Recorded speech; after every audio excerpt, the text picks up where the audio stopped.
Go ahead. All right, everybody. You're involved, it's pretty much finished. Welcome to the June 2nd REMAC meeting. Attendance. Let's see. Dr. Wolf, Elise, me, Helicopter Committee, Dr. Larson here. He's here. Stu Miller's here too. Yes. Bon Secours. Dr. Lino.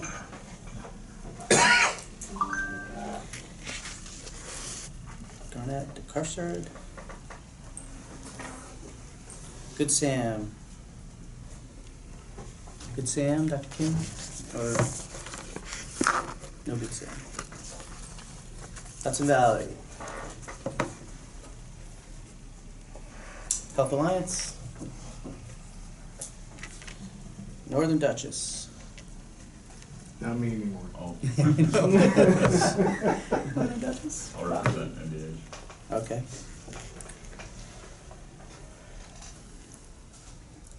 Nyack. I'll represent Nyack. That's good. Garnett? I'm here. Oh, there we go. That's Oh, wait, no. Well, this is, He's for he's Catskill. Catskill, Yes. but Garnet Health, that's Orange, or Right. formerly Dr. known May. as, Nope. or Romsey or Spano. Putnam. I can represent Putnam. He's just new Vance. 11 votes Yeah. for. That's how this works. St. Anthony's. Dr. Breville? No? Me? Dr. Ahari. There you guys go. St. Luke's. Sharon? Dr. Santos? Never. Yeah. What's up with that? Vassar. Present. 12 votes now. WMC. I'll represent WMC. And the REMAC liaison, Dr. Larson, and we're good. So we have enough quorum. All right. Yes. Review the minutes. I didn't print them. That you emailed them. I didn't know. So, a motion to accept the minutes? Motion. I'll second. Accepted. Old business. Supergalactic pilot program update. So it's kind of exciting from CMAC. Do you want to? Yeah, so in an amazing twist of things couldn't go possibly faster, EMSC had a great discussion the day before and proposed that for the IGEL project that pediatrics be included. And so that moved all the way up through the system, and so that's where that stands. We're just waiting for this policy to come out, but everybody agreed that pediatrics should be included in that project. And that just went And through. just to add to Sales that, moved it's, very quickly. it's if trained and equipped, so it doesn't, Absolutely. it does not mandate, just so people are clear, it doesn't mandate your agency to have to Right. do this for, Right, which is why it was added as July, because people are like, well, it's not an emergency, and that's true. It's yes. not an emergency change, but it's at your discretion when you Yeah. want to implement. So if you're trained and equipped at the adult level, great. If you want to do pediatrics 3 months later, 6 months later, whatever, when you are trained and equipped to do pediatrics as a piece of it, you could. And so that all goes through. So that's something that we'll ask for today, is just to ensure that we have REMAC approval to run this at the regional level for the IGEL program. Because in the protocol it says, if trained and equipped and regionally approved. And so although we ran it and have done it, it's just probably best to cross the T and dot the I and make sure we're all up around. So, I mean, it's pretty great. I mean, when you think about everything in pediatrics, usually lags until there's, overwhelming evidence that moving forward is something that seems very beneficial. At least that's my take. So, we'll need a motion, right? And vote to make it regionally approved. Anybody want to bring a motion out? Motion. get He can second it too. He can approve it on his own, he's got enough votes. Why don't we all take a break? And you tell us what happened. So motion to make the IGEL, supraglottic airway, we can't call it IGEL, within the protocols and acceptable for pediatrics. To formally adopt the SGA for all BLS providers, including the pediatric use, just so, because we've talked it to death, let's make sure it's enshrined in the minutes. So we need a motion verbalized properly. I mean, not that it wasn't properly, so it's good. I make a motion to adopt the supraglottic program for pediatrics if, I would want to say that if trained. Trained and Yeah, equipped. Trained and equipped. Second. Why don't we just make the motion that we're gonna follow the Yeah. July 1, 2025 New York State protocol regarding supraglottic airway? There you go. Both motions sound good. Is that a second? Sure, that's a second. If you got enough votes to pass it on Do your we own. need, does this need to be a roll call, or do we just say, You could just, Nay, Yeah. nay, nay, hey. any objections? Approved.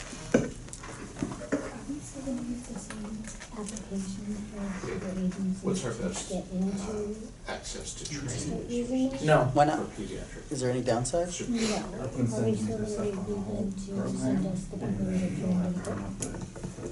training? So it's been protocolized now, so. Yeah, Once I it's don't know if in it your works. state, I don't think you have to go to the same lengths that you did previously. So there's no application? Wolf made the motion. So anybody can Schreiber just start seconded. doing it? Yeah, Yeah. that's my understanding. Any agency Now that can it's start doing it. protocolized, and starting July 1, like, we're not gonna have to go through the same process anymore, because they're asking No. about no. application, we don't have to do any of that anymore. No, so since it's protocolized, We're good. and the policy's out from the state, Karen will no longer have to accept and do all this work. We won't have to do it as a Yeah. region. The only thing that'll happen is that, she'll get notification with an updated medical director verification form that has the SGA box checked. And the region will have to have accepted the Yeah, training that program. they've trained and equipped, that's, Correct. yeah. I mean, it's a BLS adjunct? Yeah, Yes. So it'll just Correct. be on our list. That's exactly like we, yep, Yep. I'm about to read through. yep. Correct, that's right, yep. That make your life better? And we'll just Oh, keep so it Be a on service file, upgrade like all the Yeah. other things. and we'll just keep it on file as to who's doing it and who's training Which and all that sort of agencies. thing, but that's all they'll have to do. Okay. And that SGA policy should be out very soon for the state. It was pretty much finalized at the SEMSCO CMAC meeting. Right. Right. I talked to Gina on Friday Yeah. about it. No. I know she's very close. Yeah. That's great.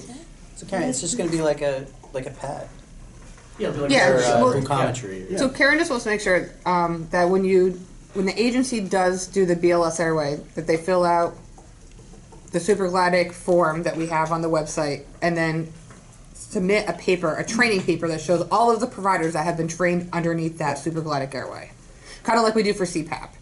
If someone has CPAP, the agency sends us a form that says, hey, our medical director has signed off on it, this is what we're going to do, and then we also have a form that has all the providers listed. So this way, only the ones that No, are they don't trained do are that. doing it. They don't do that. Oh, We can well, they're work on supposed that in the to. background administratively if you'd like. Yeah. Yes, please. Yeah, So- you need a medical director verification that the agency is properly trained and equipped and that they're gonna do. Sure. But that's no different than any. Like everything else, yeah. Yeah, no, that's what I was asking, is there gonna be an application? So like for, albuterol, Narcan. So we'll add a box on our, right? I mean, that's all we have to do. Okay. Sounds good. Service upgrades. All right. Gonna read off the list. We'll read them all and then just have a quick vote. Tuxedo Club Incorporated, PAD, Timberlake Camp, PAD, Shandaken Inn and Resort, PAD, Pine Bush VAC, 12 lead, Coldenham Fire District, Glucometry, Orange County Sheriff's, Albuterol Narcan, Southern Duchess Country Club, PAD, Bethel Woods Center for Arts, PAD, Albuterol, Glucometry, and Narcan. Marbletown FAU. First aid unit. First aid unit, okay. 12 lead. City of Beacon Fire Department, CPAP. Any objections? So moved. Moving along. Evaluation and subcommittee report. So there are kind of two cases that we've been looking into most recently. So one of them, the jury's still out on it, was basically a case of ALS was dispatched to a call. ALS seems to have evaluated the patient to some degree, did not do any ALS interventions, followed the BLS ambulance to the hospital over a 7-minute trip. Patient subsequently died in that hospitalization. Family seemed wanted to be reviewed. There was no ALS documentation, so we're still looking into this one. It sounds like at this point the provider that was involved does not want to, because it's been too long, doesn't want to bring up details that you may or may not have forgotten. So we're looking into it still. When was that call? You remember? I don't remember the date. Do you remember the date? Months ago? A month. It was about a month, a little over a month ago.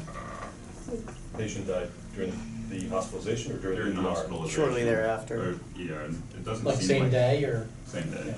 Yeah. It doesn't seem like ALS intervention at that point would have changed the patient's outcome, but it's still But it sounds like there was some ALS assessment, and there's no documentation. correct. Yeah, I mean, it's still an ongoing investigation, but it sounds like the allegations are pretty severe. Yeah. You know. Yeah. Different case was referred to the state. It was a interfacility transfer from Ellenville to Vassar. Patient was sent on the wrong medication. There was confusion about amiodarone versus thiazine infusion. The wrong medication was being administered. It was not caught until the nurse at the receiving ER noticed it and sent it to us. The nurse reported that there was a lack of, I guess, concern over the changing of the medications, and so that got referred to us. Of note, this is the 5th case that we've reviewed for this particular provider over the past 6 to 8 months, I believe, and so that ended up going to the state. They're going to get back to us probably end of June. Yeah, it's interesting that not all of the things that have been brought up have been the same error. They've not all been medication errors or going out of protocol. So it's a little bit of everything, but 5 fairly serious events in a very short time. So that's being evaluated by the state currently. Is there a patient outcome? So it was ironically roughly the same dose of medication. It wasn't a huge error. There was no patient harm caused by this that we could Small detect miracle. anyway.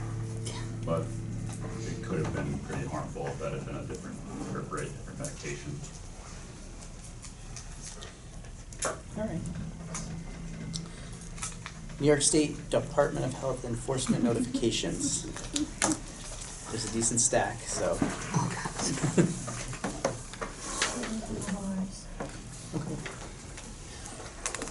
So, Jasmine Garth of Newburgh, for violation of Part 800, surrendered their certification effective 5/14/25. Fiorenza Picarelli of New York City, for violations of Part 800, surrendered effective March 6th this year. Ryan Morgan of Pleasantville, New York, for Part 800 violations, multiple, suspended for 1 year effective February 21st. Suspension is stayed pending no violations, and was assessed for 3 years, and was assessed a $1,000 civil penalty. Timothy McCabe of Attica, New York, for Part 800 violations, multiple, certification revoked effective April 18th. Mark Jeffries of Jamaica, New York, for Part 800 violations, suspended for 1 year effective April. Suspension stayed pending no further violations, over a 3-year penalty, assessed a $500 civil penalty. Daniel Howard of Paterson, New Jersey, Part 800 violation, suspended for 3 years, effective April 21st, suspension stayed, pending no further patient abuse violations during 3-year probationary period, and assessed a civil penalty of $2,000.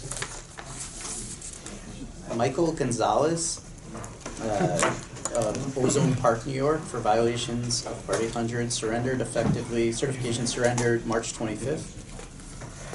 Almost there. Mark Dalton of Canton, New York, for Part 800 violations, suspended 1 year effective April 23rd, suspended in the state pending no further violations for a period of 3 years, and assessed a civil penalty of $1,000.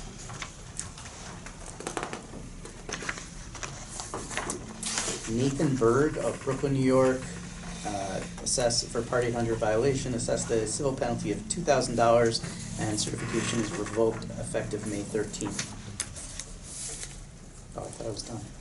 Ahsan Abdullah of Binghamton, New York, for Part 800, surrendered certification surrendered effective March 28th. Jeez. Just that. So the state has a lot more people working now. It's like they're getting business. All right, helicopter committee report. We met this morning, and the Air Medical Services and the region are operating smoothly. Excellent report. Do you want to mention the Yeah. new protocol coming out? It's just very interesting. Yeah. So, Air Methods If it gets nationally is writing into its national patient care guidelines an open or finger thoracostomy procedure in patients that have chest trauma, that have tension, pneumothorax, signs and physiology, meaning severe shock despite stopping external hemorrhage and binding the pelvis and transfusing with blood, and they remain in shock with signs of chest trauma. After 2 needle thoracostomies have been placed and they are still in that state, then a finger thoracostomy will be done, performed. And so that is going through each region's state approval process across the country. It's been ongoing since January. Our providers have to go through our annual cadaver lab in order to be then deemed capable of performing this procedure on patients. And so we've only done one across the country so far this year because we're just rolling it out. And it will be presented to the Hudson Mohawk REMAC, Remo region on Wednesday, which is the New York State approval for Air Methods patient care goes through that single REMAC. And so that will hopefully happen on Wednesday. Our cadaver lab starts today for all New York providers. It goes every day for this week. So everyone will go through and perform that procedure. So if it goes through later this year, trauma centers may receive patients that have had a finger thoracostomy done. However, we have 160 bases across the country, and we've only done one this year, so it's not a common procedure. We did discuss it at the Med Standards and CMAC meeting last month, and there didn't seem to be any issues from that group. So. Great. And I was at STAC. We were invited to talk on behalf of Air Medical Services in New York State. I would say we're going to have to go back and talk another time when actually everything works out about how the meeting was conducted, but I did mention that this was a procedure that is being pursued in New York State. But the meeting wasn't one where they were going to discuss anything we said. So we'll be invited back to talk about it again. It's interesting because it's sort of a. I don't think I'm curious to see the outcome data once there's a significant end as to whether it helps save lives or causes problems. Yeah, pretty good end in the military, so we'll see how it translates to civilian or medical. All right. Can I ask you a question? The finger thoracostomy is basically everything but the chest tube, right? So they're going to incise hemostats to bluntly dissect in a finger. They just don't put. They just don't exchange a tube for the finger. Yeah, and it's probably safer than the needle. Yep. Well, except for the risk to the provider on contacting a fractured rib and the possible infection that it can lead to, although every single trauma patient that has this procedure is going to be on 2 grams of ANSF as part of the life-saving trauma treatment. So, Thanks. Yeah, but that's why it's interesting because I don't know, it just seems like at some point there's gonna be X amount of injuries, or there's gonna be X amount, we'll see what the data shows over time. Anyway, If you receive this patient, would you use that same track to then place the tube? Or would you close that one It's a and do good another question. one? that's interesting. As an emergency physician? Yeah, I know what I would do. I think I would just use it, I but would use a completely separate site. You would and use do it? it myself, because I don't know where that opening goes, I don't know where the track is, I don't know What if what's you in could there. But you're gonna repeat the finger thoracostomy. I know, but I would just, in the way I do procedures, I don't trust it. start halfway through someone else's procedure, because that's just not how I perform my procedures. I start from the beginning and, re-prep, re-drape, re-anesthetize, et cetera, so. It's fair. I'd go right through the whole. I go with you, Mark. See, Think situation. we ask 10 of us, we'll get 20 opinions, Right. so. Yeah, So exactly. you'd probably There's no evidence, Yeah. obviously. You would There's no close. evidence. You'd it's probably beneficial. close their. You'd close it then. You'd have to close their incision because otherwise it would be open to the atmosphere. Yeah. Or Assuming- you put your new tube in. You have Assuming to it close was theirs. placed correctly. Yeah, assuming they. Right, but the track. It's gonna, doesn't the open. track's gonna close The with track, that too. the track tissue collapses Yeah. after the finger, so Yep. really the finger is just to, in Relieve the the- moment, evacuate the air, and if there's enough pressure from blood, it will come out, and if there's enough air pressure building up, it might start opening the tract from the inside. Although, But once you put a tube in and you connect it to suction. Oh, yeah. Do you think it could start to reopen the finger thoracostomy tube that they had separate? no, because the diameter of It's too small. the chest tube is gonna drain all the air, because that's the lowest pressure, as opposed to the now closed tract tissue pressure. So it's gonna go through the lowest resistance opening. That's the concept of the, sucking chest wound, right? That hole's bigger than the trachea, so the air's gonna go in and out the sucking chest wound as opposed to the Maybe just an tracheal opening. occlusive dressing on it, maybe. You could if you needed to, but the tissue, the collapse of the pathway of the tract from the tissue is going to not allow any air to be pushed through there. Not when you have a chest tube there. The other thing that's kind of interesting about this procedure in general is just it's the first opportunity that you have actually pre-hospitally to manage a hemothorax. That's right. It's really, that little needle is never, And how are you going to manage the hemothorax? It's probably on scene. Just keep putting your finger in. All Just of our air trains that we fly. letting, if there's a significant hemothorax that's under pressure, as soon as you incise the area of thoracostomy, a lot of blood's gonna come out. Like a tension hemothorax. Yeah. Yeah. It's not a time You know, you want to have a Mark- scalpel out, it's when you're in a three-dimensional movie. Yeah, just wondering.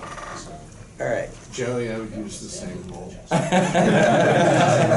So having been like in Parkland and Carolinas and trying to places like that, we got people all the time that had chest tubes posted outside facilities. You did. And you pull the tube, you put your finger in the hole. The real issue is whether it's tunnel. Because there's a tendency to go directly in, which is gonna be a disaster when you take the dressing down to remove the tube. So as long as the thing is tunneled and appropriate, no problem at all using that, unless it's been 12 hours. Well, Not 11 hours and 59 minutes. yeah, interesting. 11 hours and 59 minutes is fine. Draw the line somewhere. Our tack. Hardtack.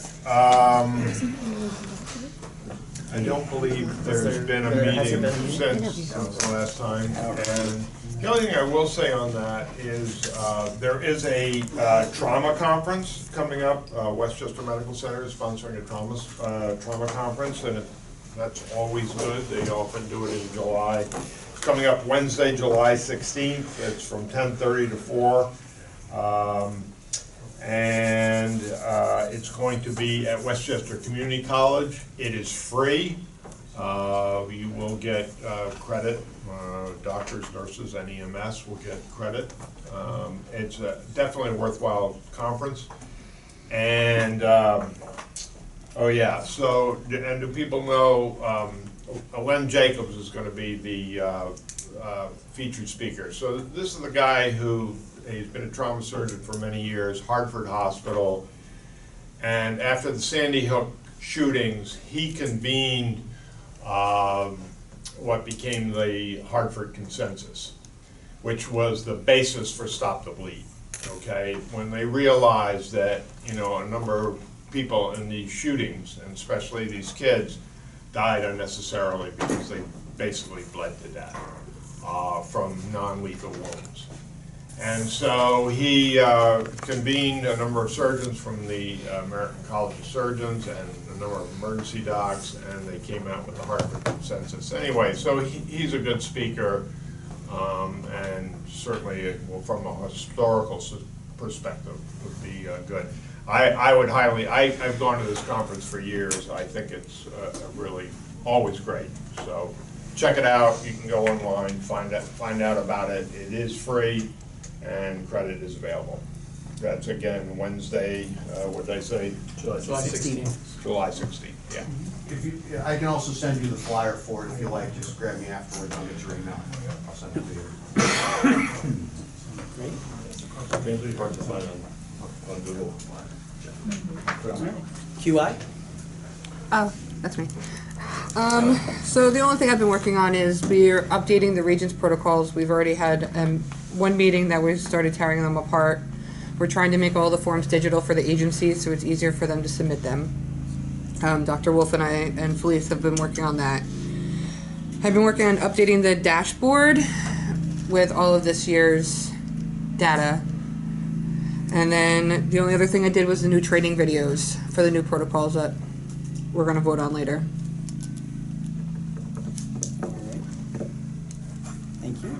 You're welcome. Protocol. We did not have our May meeting because of EMS week, so thank you all. Back in April, we began the process of reviewing the region's policies and procedures, which were then divvied up and assigned, which we will be following up for and hopefully have them for the next REMAC meeting, when there's a REMAC meeting. If when? That will be Monday, September 8th. Yeah. For what? They'll be ready by then. Oh, we'll be ready by It then. just might have to be outside. All right. Westchester REMAC. Okay, so we had our meeting about 2 more days ago. Not a whole lot to report. One thing we did do is we reviewed I guess it was about a 14-minute section from the REMAC report, and there were certainly some folks who were at that. I was not, but it was a discussion about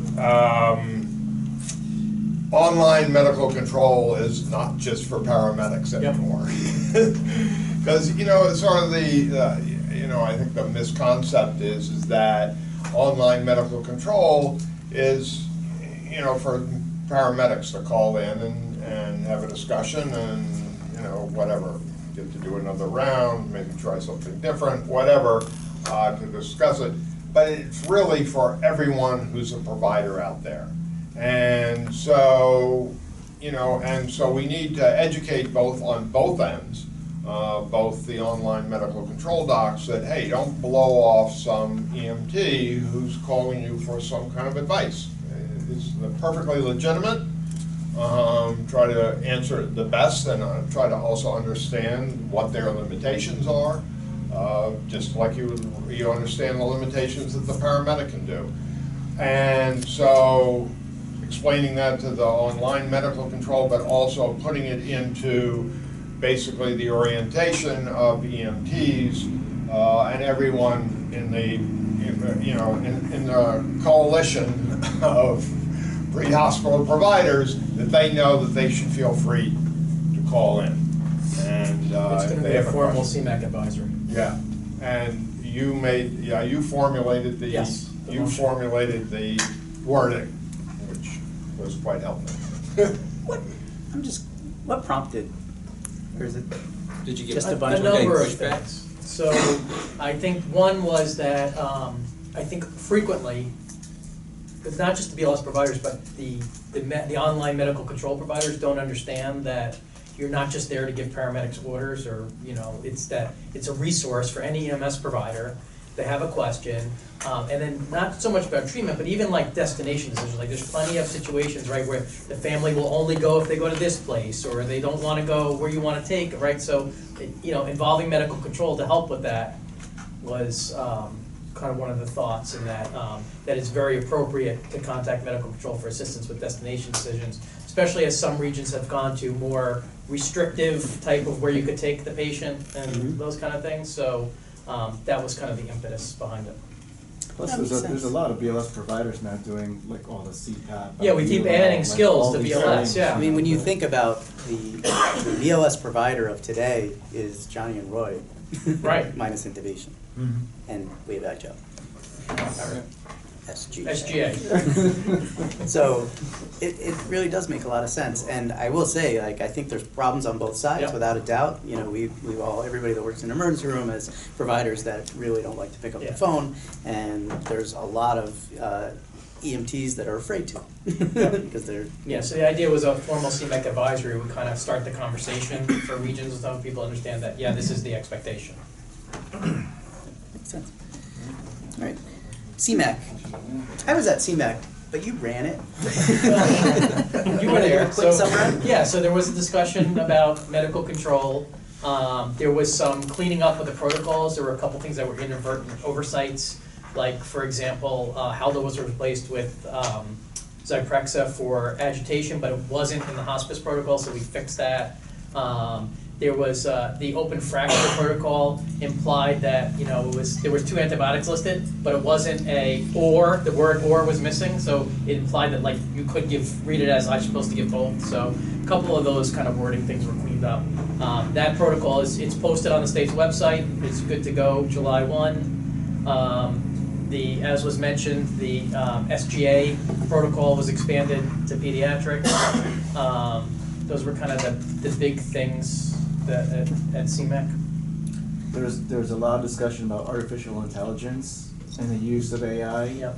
not only in the in-hospital setting, and documentation in the pre-hospital setting. And we have a subcommittee that's working on that. We have a subcommittee working on that, Dr. Redliner's Yeah. subcommittee, and there's just so much happening so fast with that, and the thing to be cautious of is any kind of HIPAA issues if you're using a documentation tool that goes out to the cloud and you start using, patients' protected information that may not necessarily be protected, so. It's good, right. Also Whatever be company you're using, that they're investigated compliant, right? Yeah. Right.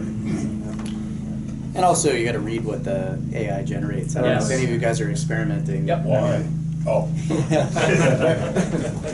So the other thing, Dr. Raybridge, was CMAC and then SEMSCO passed that all ALS agencies in the state, their medical directors must be medical control Yes. privilege approved Yes, through the and so region. the thinking behind that was, so if you read Article 30, technically, right, a REMAC or REMSCO can't insist on certain qualifications, like board certification, whatever, necessarily for, right, because New York state law says if you're a licensed physician, you can be a medical director.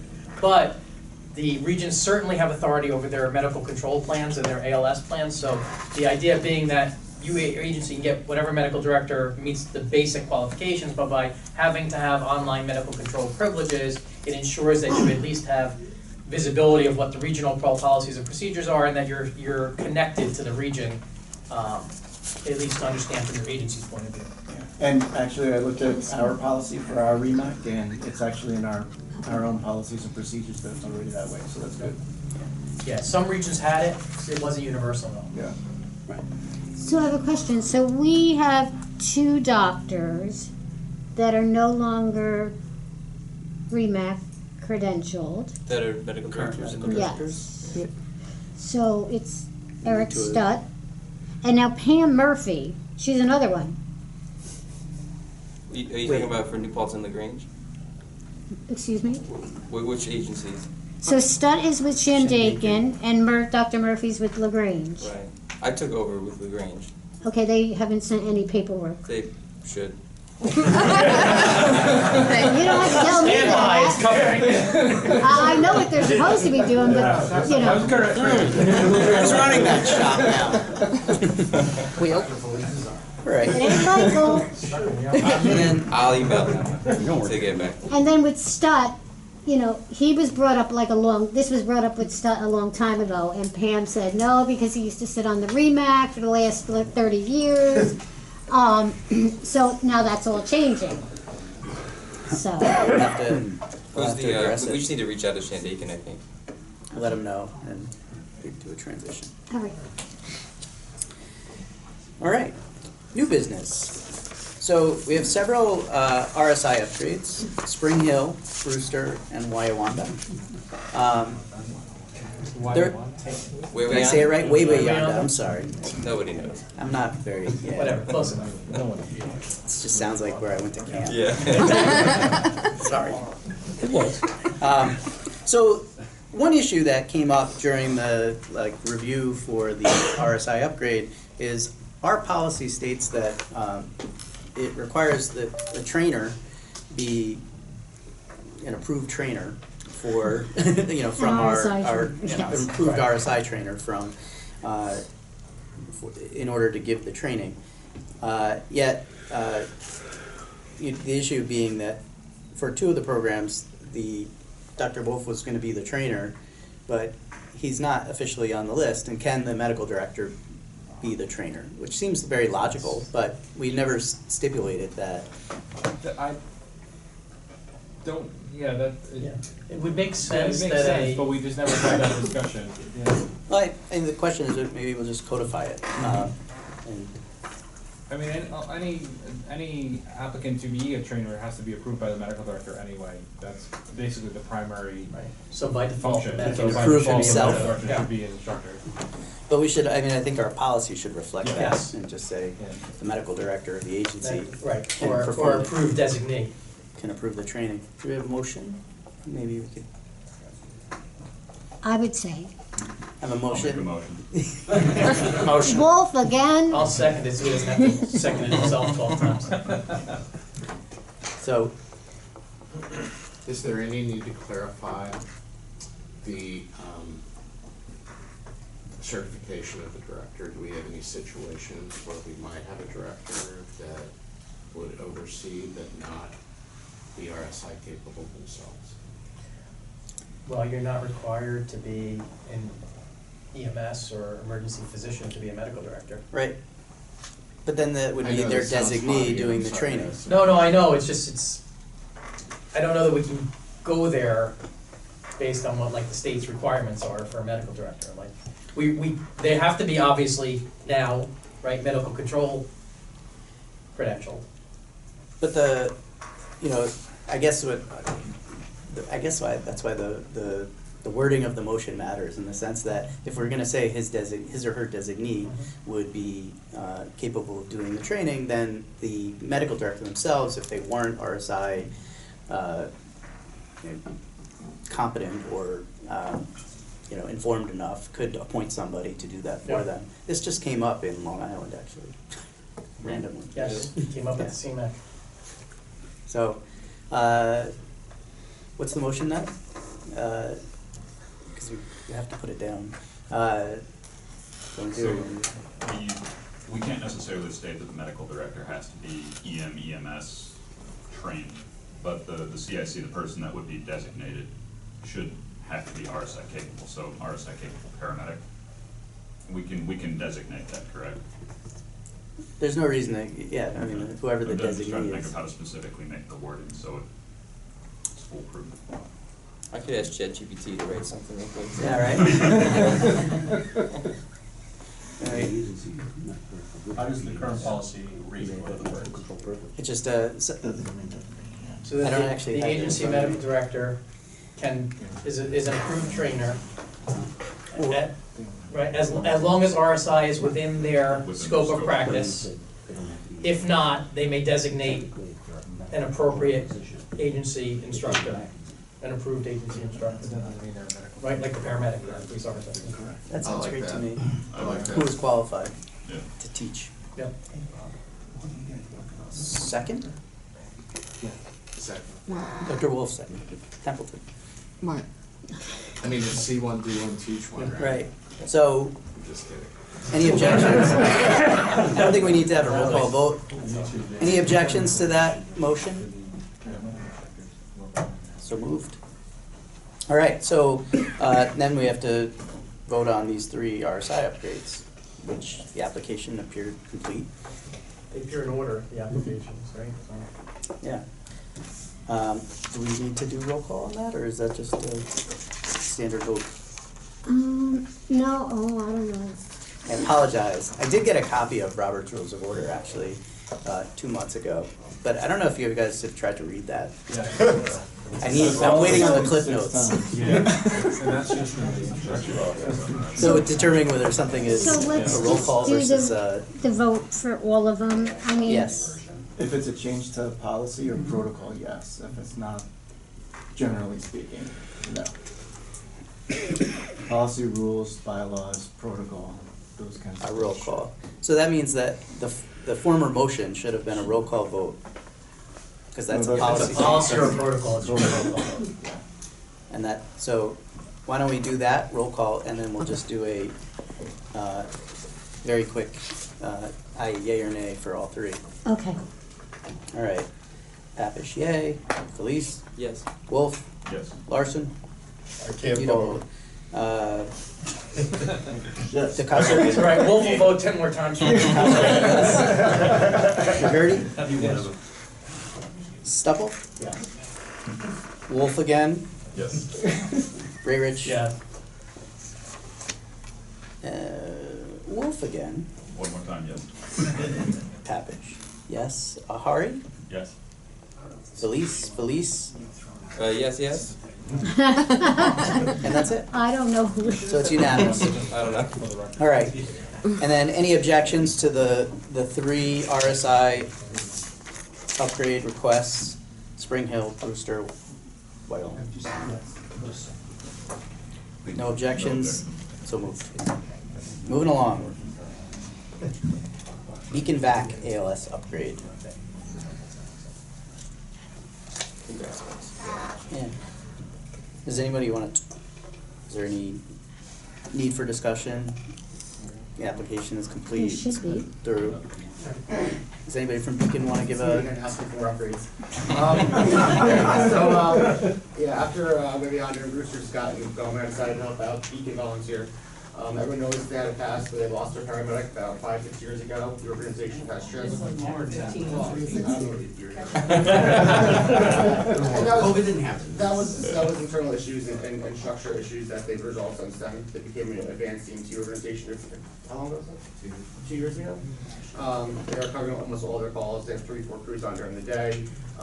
They are moving forward with the ALS upgrades to paramedic agency. They're going to be using the same format that New Windsor, Wary Honda, Brewster, narcotic tracking software, which we've had no problems before.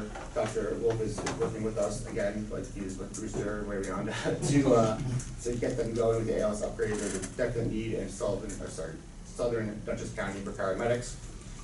They already have like PAC 15s and the advanced equipment. I'll be working with them on their SOPs and bylaws and structures to make sure that everything goes well. We have support from the fire department, from the city, from the local officials and government agencies to go ALS. I've worked with these guys so far and tried to really hammer out some SOPs and logistical stuff with it. I think they are really ready to go with it. They know the past wasn't the best, but they know how to fix it, and we weren't part of the past. They're the future of the organization. And they're doing a really, really great job. I mean, the QA's doing well. I looked at their PCR. Dr. Wolf's talked to their CEO about this, and he's also a physician. So we're really trying to get this going. There's a lot of calls. Ambulance does have a unit in the city, but not in the rest of their jurisdiction for paramedics. So a lot of times they're going without the paramedic to the hospital.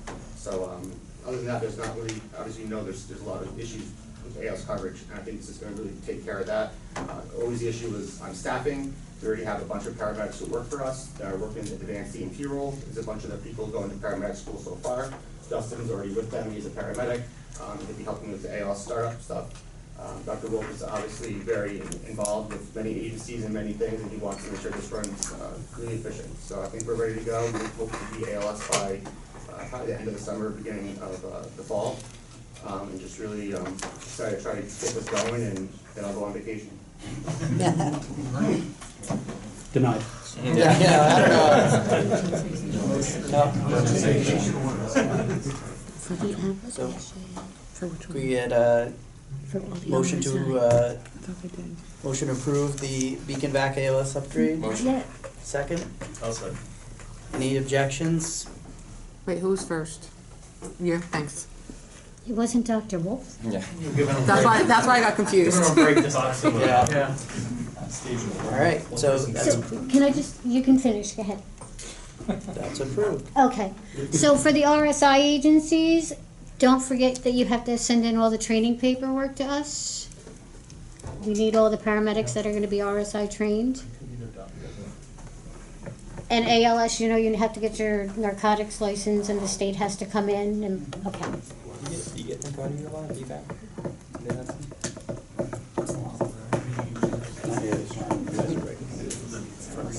Oh, yeah. It's like you gotta cross unless it's a patient request. All right, moving along, so Westchester, so, Yeah, you're good. yeah, it's approved, that's all right. Congratulations. Yeah. Strong work. Sorry,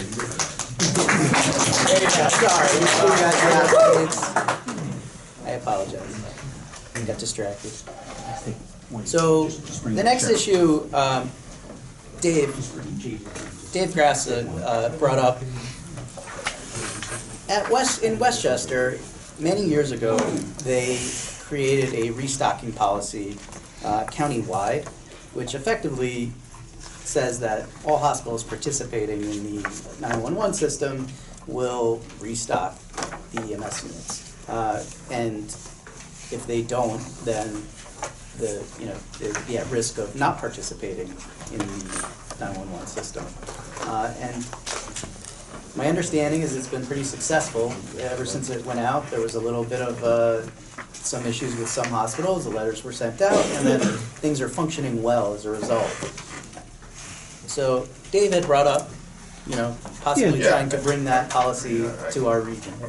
Yeah, I'll just expand on it for a few minutes. So it was brought to me as part of the council, and essentially the way that it was worded was, in the failure of Part R, and then obviously the subsequent parts that came through the state budget, to try and help EMS agencies, and specifically some of the ALS agencies that are out there, and then no increase to Medicare or no increase to Medicaid. We're finding that the ALS agencies are trying to, scrape every dollar together to try and make their budgets and then go what they wanted to do. And what happened was we looked at the Westchester policy, which essentially didn't cost the hospitals anything because it's a pass-through cost to the patient that received it. So essentially, any medications or disposable equipment that the ALS agency uses and restocks out of the hospital then puts on the patient's bill and bills them because they can itemize the bill. ALS agencies are not allowed to itemize their bills. So when we started doing the research, we reached out to Dr. Larson and said, okay, what kind of storm is this about to create, by trying to push this through in the Hudson Valley? And I was kind of pleasantly surprised when he came back and said, absolutely none, both financially and logistically. So that portion I'll let you speak on from White Plains. Yeah, okay, so, this goes back a ways under our, REMSCO policy statement back in, I think it was first put through in 2007. In accordance with the federal anti-kickback statute, Safe Harbor, the following emergency ambulance restocking policy was put into effect for Westchester EMS. And so we have a whole policy from the REMSCO from this that we additionally backed up with a policy from the REMAC.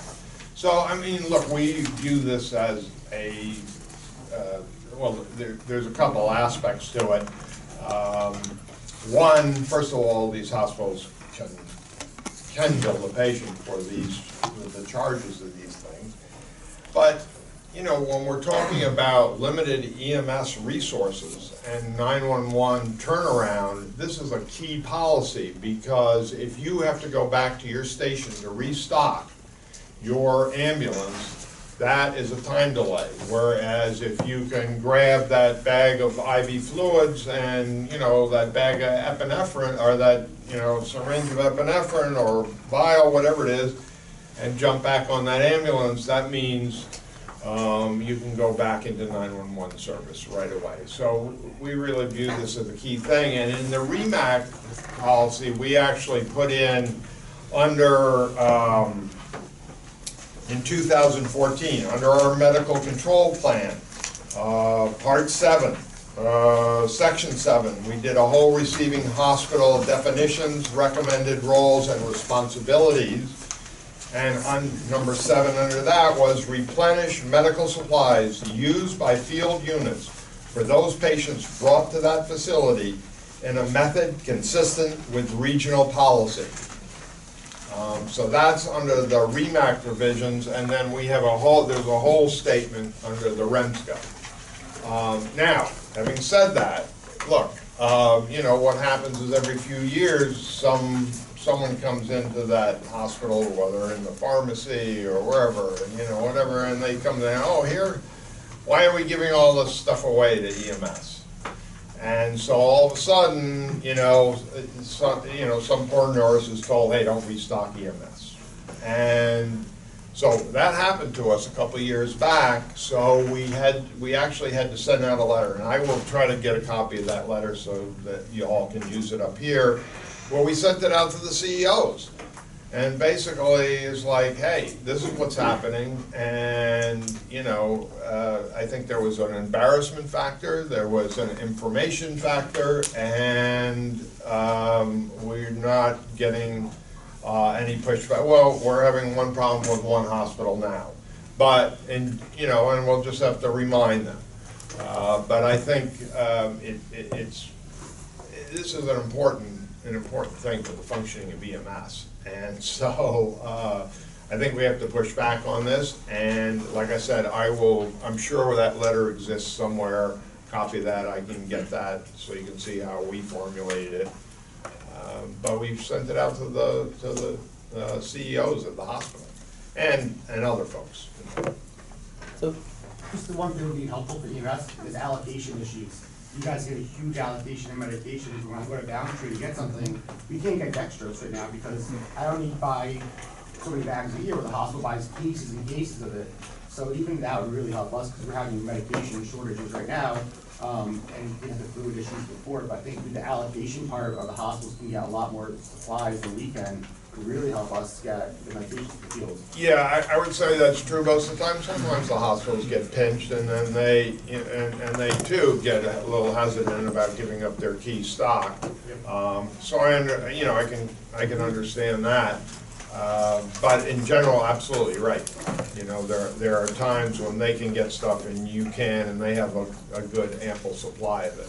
Eric, tie into what Mike just said. What happens if we get our next saline bag shortage or something like that? Yeah, well, that is a problem. It's a problem because I know, I can't remember what the more significant shortage we had back about 6 months ago. And even that affected the hospital so badly that they didn't, they weren't giving it out to EMS either. Yeah, I mean, there are issues in with this policy in the sense that with shortages. The other question I was wondering, so what's the extent of, like, obviously an IV bag or an IV start kit is no big deal. No, well, it wasn't. An IV start kit was, but an IV bag was. In fact, that's what was significant because of that plant in North Carolina. From the storm. Sure. So that was a significant problem. Even without like going into the drug shortage or resource shortage issue, how about medications? Are they exchanging one-to-one all medications? They're supposed to. Yeah, I mean, if you come in with a documented, PCR, and then you gave out these drugs, they're supposed to restock as best they can. Now, look, if your narcotics policy is not with that hospital, that's a whole different thing. I mean, you're not going to restock your narcotics unless your agreement is with that hospital specifically, and the pharmacy is familiar with you, and you have all the proper paperwork. But for everything else, non-controlled, they're supposed to go one for one, as close to, and it may not match up exactly what you had. I mean, I think it's a great idea and something that if we could figure out a way to roll out and there would be some legwork on the part of the hospitals in the sense that right now every hospital has an EMR and everything gets billed directly. So would an order have to go in, you know, from the ED to, you know, merit the charges going through. So there's a little bit of like work on the, you know, we can just make a policy and say, you know, vote for it and approve it. But the hospitals have some legwork on this, like in the sense that in order to make it operational. Well, it has to be an education thing, and also a number, you know, I know a number of the hospitals in the Westchester area actually have a special, you know, Pixis. medics or Pixis Right. for EMS. And it's actually, and I know in our hospital, it's, you know, near the entrance for your general stuff like IV start kits, those kinds of things. So all that's sort of listed and hung in those kinds of things, and some general, I mean, it's for everything. It's for dressings, it's for, you know, ace bandages, whatever it might be.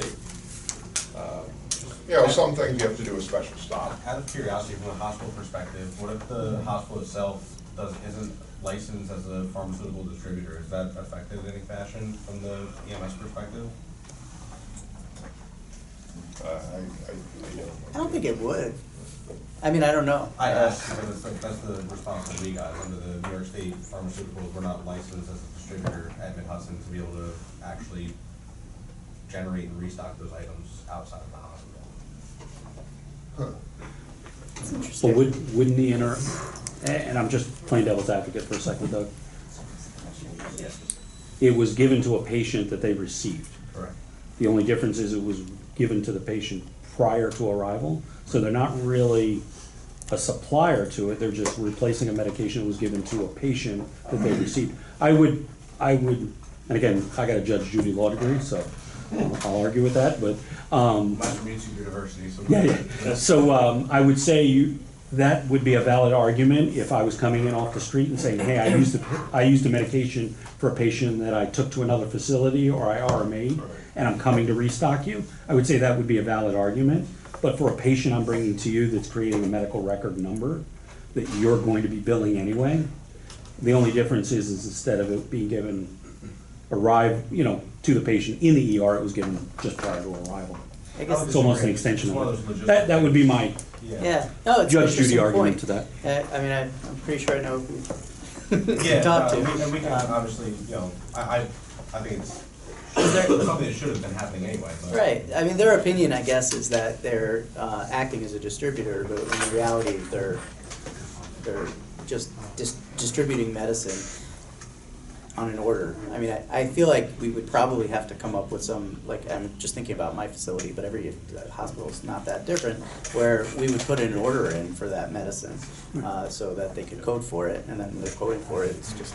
Or ideally, it gets automated into with the EMS report and like or somewhere. I don't know, I never get the EMS report for 3 days, so we have to mail them. Somewhere where you can make it as seamless and hands-off as possible. So this was a great meeting right up until this discussion. Like my esteemed colleague at Mid-Hudson, yeah, we will resupply EMS IVs, needles, start kits, all that. We do not resupply medications. I think it is ultimately saleable to the hospital if you come down with a restock form and it's got a patient sticker on it with one of our numbers, not handwritten, but literally a patient sticker. Yeah. And they can code it. I think I can probably sell that, but yeah, like you asked the discussion, pharmacy, PT, new CEO, new finance, new CFO. So, I mean, that sounds valid. I think at the end of the day, we don't have our own policy drawn up yet.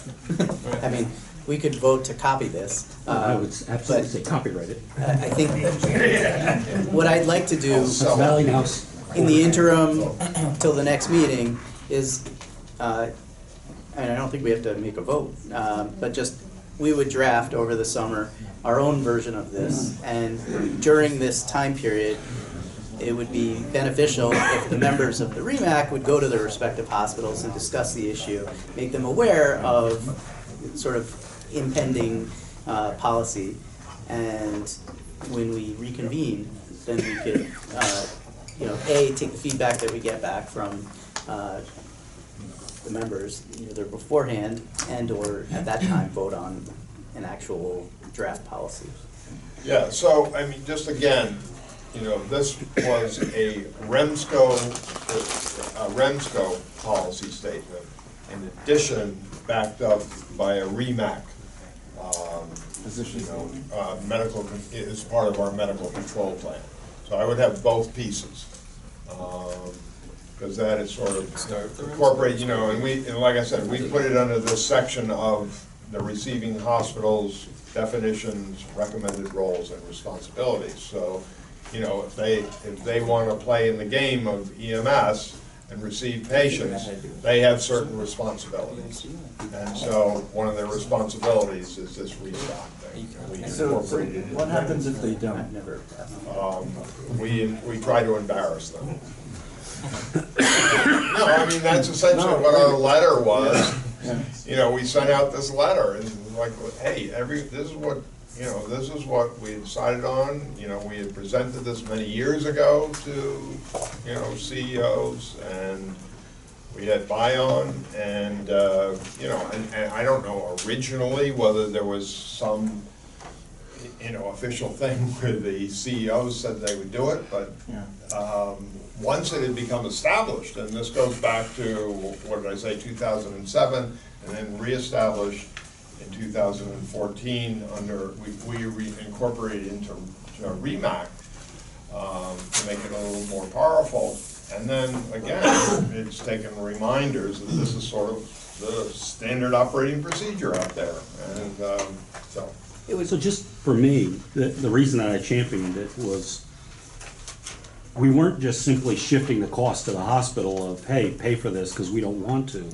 It was, we have no mechanism to be able to reimburse for those items, but the hospital does. And it's a pass-through to the patient as part of the billing, regardless of what their insurance is. So I think that was the big takeaway for me. Other than logistical and putting all the pieces together, there was a mechanism to get it funded, not at the cost of the hospital. And it's a net zero. It's a net zero. Yeah. So, and obviously, this is something that would be much better if it was collaboratively agreed upon by the hospitals, rather than us coming out with a policy and saying, you want to participate in the 911 system, you got to do this. I mean, like we discussed, what are the teeth ultimately, but I feel like this is something that if we could get some consensus amongst all the hospitals, it would benefit the system and really not cost anything to the hospitals, which is the, other than the implementation cost, whatever that may be, which probably is not great. So, I mean, to be a trauma center, cardiac center, stroke center, is there anything that they tell them they have to support EMS or do anything to get trauma center approval or just stroke center? You have to do CME for EMS There- as part of trauma prevention. there's nothing about restocking, to my knowledge. And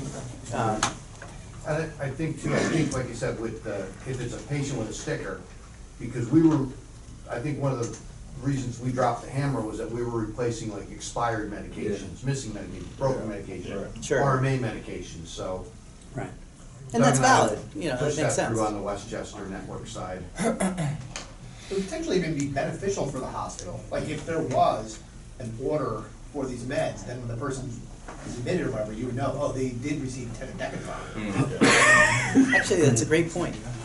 Rolls into the Because EHR. it is always like a question mark, did that happen, or, I mean, not to mention if we're already restocking some of the equipment and we're not getting reimbursed for it, this should be palatable to the hospital to Yeah. In a way, it's almost it's Yeah. like financially beneficial for them to do it These versus are our not current plan. expensive drugs, right? These are all generic drugs. And this is just like the natural evolution of the integration of the ED and EMS. Yeah, so I don't think there's anything we need to vote on at this point, because we don't actually have a policy. Second But what we'll do is over the summer, we will make our own policy. We'll send it out to all the agencies, and everybody here will discuss this with their their hospitals, and hopefully point out the benefits that we've just talked about. Like, in fact, the last thing you said is probably the most salient, that you're actually losing money currently on these restocks that you are doing, and you could break even. So we'll get a copy of this electronically, or forward around? Yeah. Of the We send it out. Westchester's template? Yeah, Sure. yes. You can easily pull it up from our website. we'll email it. You'll- Otherwise, you you can- won't. We don't have to Easily.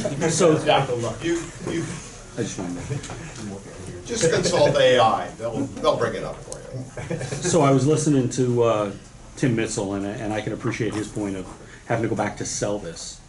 So can I make a recommendation that if we come back in September and we have a draft policy and you guys have had an opportunity to talk to your CFOs or your CEOs, would we be willing to put an informational meeting together where the CFOs or CEOs could get on a webinar, but then we'll put the ALS agencies on the same webinar and almost do it as a sales pitch of, how we can help each other? Yeah, it would be the pharmacist. You know what I'm saying? And then, Yeah. well, whoever the hospital decided they wanted to have on it.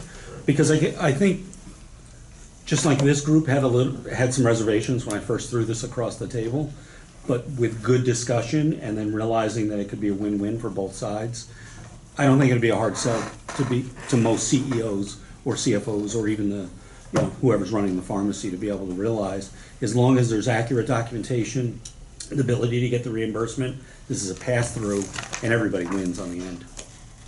So. Yeah, and again, and look, we have to play a little bit on their goodwill, but they should be part of that understanding that this increases the efficiency of the 911 system, which is being heavily strapped, to get those calls out there. And this would make ambulance turnover much faster, along with your increasing policy for less wall time for EMS in your hospital. All right. Thank you. Dr. Pappas, shouldn't we be approaching the hospital association for their assistance with this also? Yeah, that I think is a real good idea, and it triggers my memory. I think that's what we did many years ago. That we went to Normet, whatever. We went to Normet, to the whatever it was, Normet at the time. I believe that's and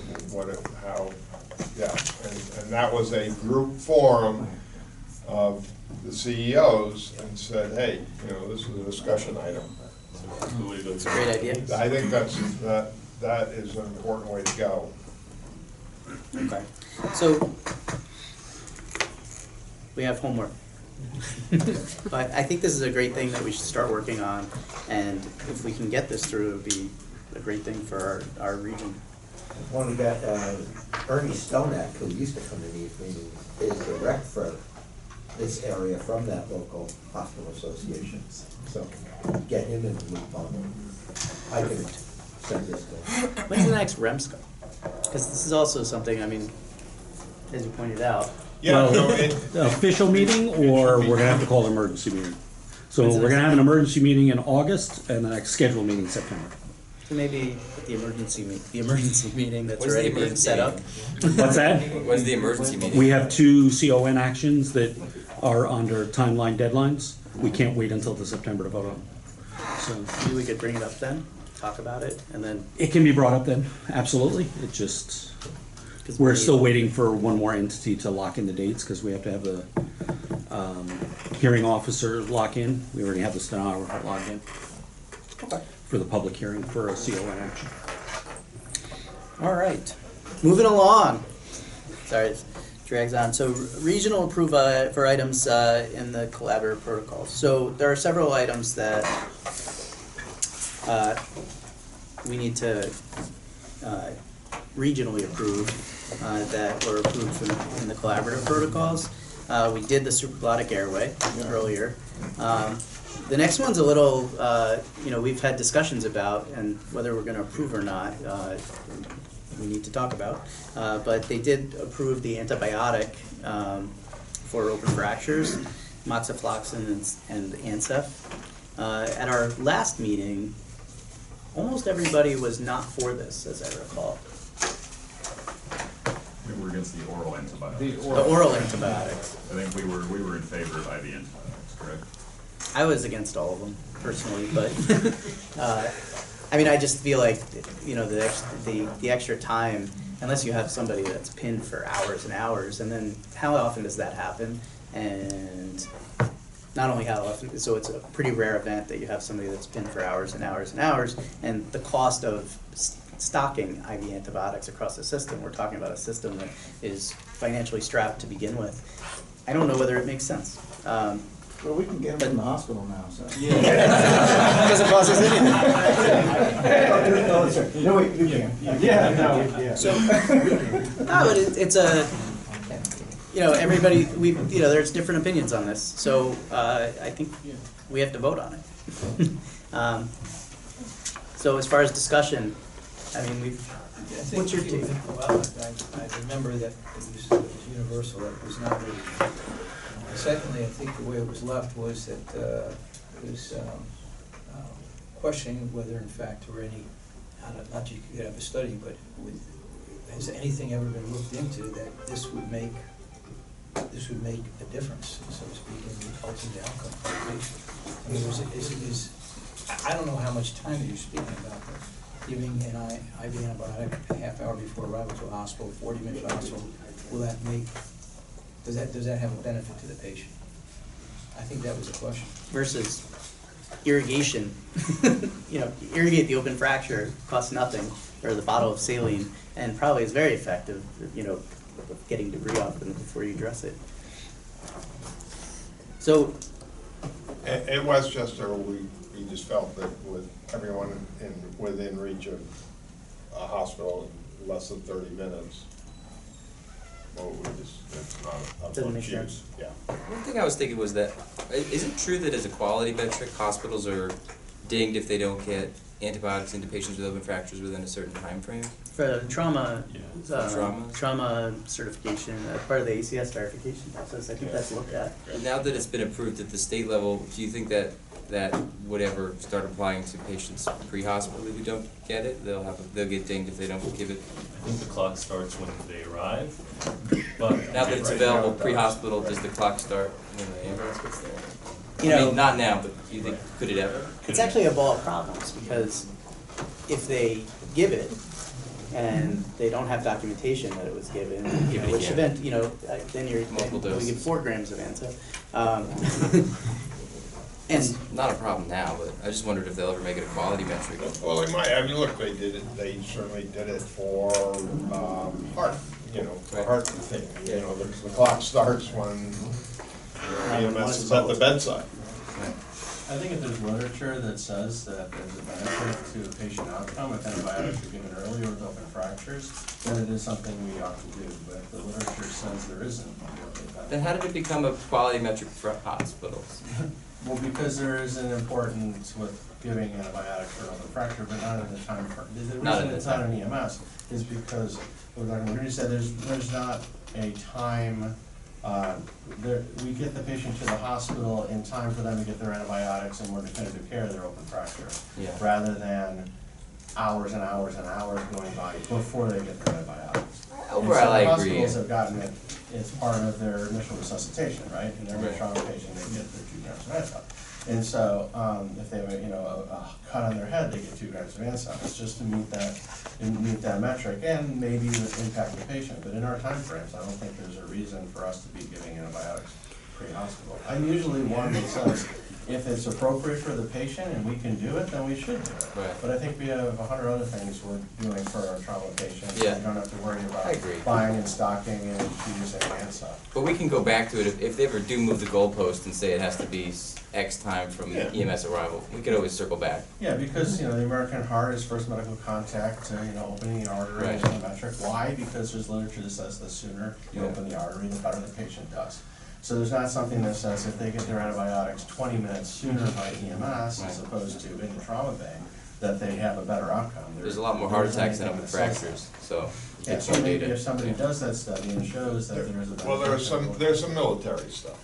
And I think that's where, Comes from. but those are also long transport times from Fixed wing. battlefield, Yeah. to multiple, facilities and so on, so I think that's where some of that data comes from. I mean, at the end of the day, sorry.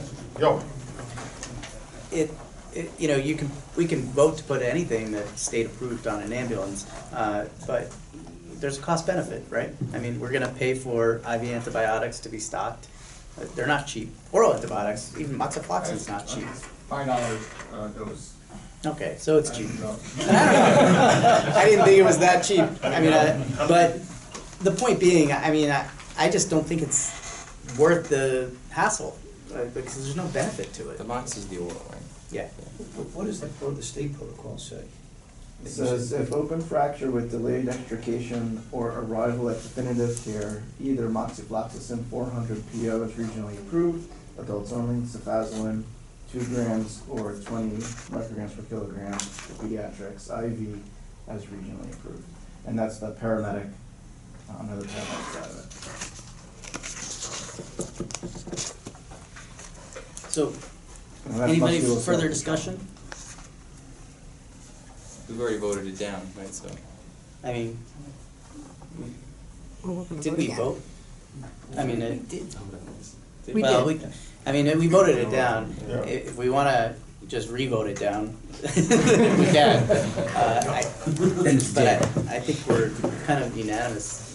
Hold on for now. Opposed. Is that it? If there's any objection, if there's any objections to the current status, speak now. I mean, it's telling. I think all of us here want to do everything we can to advance whatever our EMS providers can do in general. But I think this is just one issue where I don't think there's much benefit, and so be it. So All we're declining this, correct? Yeah. So then I just need the med controls to go back to their EMS agencies that are carrying the antibiotics and have them removed. Because we have 3 agencies that do have antibiotics on their trucks. I don't think any of them have used them, but they are carrying them. Can we take a more neutral position? I mean, I can imagine, again, the New York State laws or recommendations are that if you have a prolonged extrication time, you know, that's pretty subjective. Like if you have the antibiotics and you have a car, and someone painted a car that once every 3 months, like trauma that they're pinned down, the antibiotics might come in useful, but you know, rather than just say a hard no, to say, we're gonna take a second chance and not push it. Well, I mean, is there any evidence that it works? I mean, that's the point. Like, well, there's evidence. You can go like gold standard double blind, you know, or you can just use somewhat intuitive medicine. If your guy is caught with an open tip fib and in a pile of cow dung under a truck, it's going to be infected no matter what you do. I mean, that's the you can point. shower but it gets all right. I'm just Let the minutes reflect the vote was there was one objection. One objection. I'm so passive about this. I mean, we don't like to Make a note that Dr. Hart flipped conflict, the table but I over. think that's where we're at. All right, we gotta move along.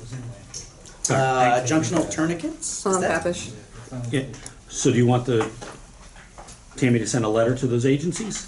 I think that saying would be that prudent. as per REMAC protocol? Unless they're bordering on another region. Okay. And, it's necessary. Just want to make that sure we're region. putting a period at the end of the sentence. All right, what's our next one? Get 'em. I think So- it's the TXA, but that's only a regionally approved training program. That and the Zyprexa. So, I mean, that's approved. We don't have to vote on those two, just Just the training. the training. That should be a regionally approved training. Okay, so Tammy has made up a PowerPoint. training PowerPoint that can function, that looks well. I don't know, is it in the packet at all, or for Did people to you- look at? No, I don't think Karen sent it I out. just sent it to you guys. It looks great. There's a quick PowerPoint on TXA and a PowerPoint on olanzapine to educate the providers now that it's in the state protocols. We have any objections to, if anybody wants to look at it before, we're glad to have it here. you can take a look, but it's, well done. So you can trust me on it. Do we have to vote that in, or is it? Vote to approve that Yeah, so. PowerPoint? Any objections to using the regionally designed PowerPoint to educate the providers about TXA and olanzapine? Moving along. For the, I'm sorry, I was gonna ask, so for the TXA one, does it mean to say, type O, Axel, or whole blood, or type O, or whole blood? That was the question I had. I don't know. I didn't get the question, I'm sorry. There's an area that says, type O or whole blood. I don't know what it means to say type O, Axel, or whole blood. I'd have to look at it again, because that's the one I got from. Yeah, I think it implies type of packed red blood cells or whole blood. Yeah. For those that are above. So it implies it, but yes. It specifies in the PowerPoint that this is not yet available, and it lists that these are not yet available, but I think it does mean type of packed red blood cells or whole blood. I'm trying to remember. I don't know, I can look at it afterwards. Can we just have Tammy send the PowerPoint Yeah. presentations to everybody? Along with the restocking policy. Sure. Are those added to the medication formulary in the protocols now, olanzapine is? Yes, Mhm. they took out Haldol. Okay. It's with medical direction only. It's online control only, olanzapine. Okay, and then the other things, none of these are new, the junctional tourniquets, the stroke scale, safety restraining devices, and trification, so we don't have to vote on those. All right, moving along. Open forum. Oh, yeah, I got an email from Lisa Benjamin at Diaz Ambulance that there might be a shortage of metoprolol. Have the agencies run into this? Yeah, so what she asked is if we had we don't appear to have like a regionally approved alternative if they run out. It's sort of an important medicine for some of the protocols. So when I left here in 2011, we had labetalol, and I don't know when the switch happened or what the thinking was, but I thought that would be a good alternative for us to recommend, not in the tachydysrhythmia part, but for the ROS and the STEMI and the stroke hypertensive emergency. I think it's probably a better drug in those protocols anyway, but as a temporary alternative, can we approve labetalol, 10 milligrams as a medical control option in ROS, STEMI, and stroke for hypertensive emergency, and then not as an alternative for the tachydysrhythmia? Is that fair? Is it in the state? It's, the state says any beta blocker. Yeah, Which it is- doesn't say which, yeah, it doesn't give anything. The only other one I could think would be Esmolol, but I They think leave it big labetalol. because they don't know what's gonna be short. Right. So like, type O, labetalol is fine, except Esmolol, I think it's only a drip, I don't think you have. Right, so I Yeah. think that's why labetalol is like a bolus medication in those circumstances where you have like hypertensive emergency as a medical control option, and that's how metoprolol is used now in the protocol. It's actually not a great drug I for think it's that better. because Labetalol it's is pure better. beta. Like labetalol has a little alpha effect too, so it actually helps better with blood pressure. I still haven't heard back from the contact at the state about that because I think we need their approval. But if we approve labetalol as an option, then agencies won't be caught without a beta blocker option for hypertensive emergency. So can I put forward a motion to approve that as an alternative in this? Pending state approval. Pending state approval. I'd second that. Who made a motion? Felice did. Felice, second, Wolf. Any objections to the motion? So moved. All right. I'll And- send this out to everybody. I wrote up a little like a protocol. Yeah, map. you did right here. Yeah, send So we'll add it in. We'll add Thanks. it into the rest of the email. What? Any other The rest of the email. new business, so open forum? Please. My name's Rich Miller, Deputy Director of EMS for Ulster County. You know Michael, he's got all my paperwork. In the sake of brevity, because everybody's telling me this is going on far too long. that we're gonna discuss the EMS system plan that we developed for Ulster County. It's very complicated, very convoluted, there's a lot of politics involved in it. So for the sake of brevity, we're just gonna pass it out to everyone. It's available publicly to everybody because it was actually voted on in the resolution. Long story short, a politician kind of jumped the shark a little bit after 3 long years.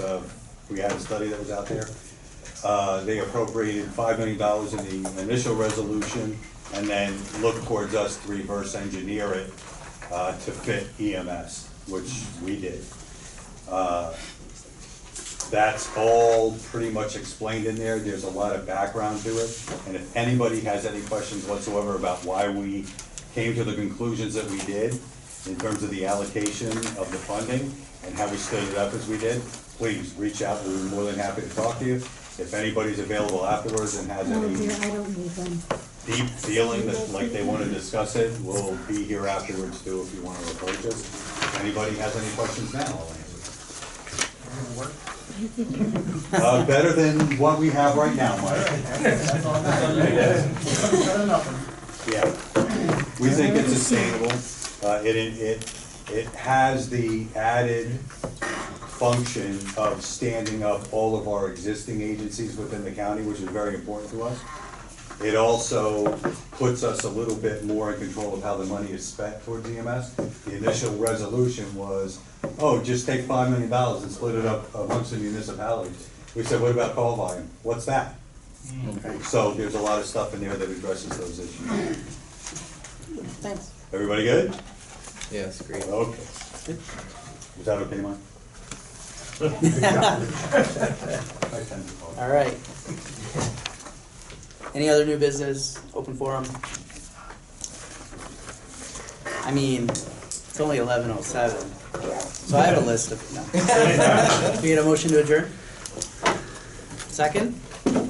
Wolf. All those against? Thanks, everybody. Have a great summer.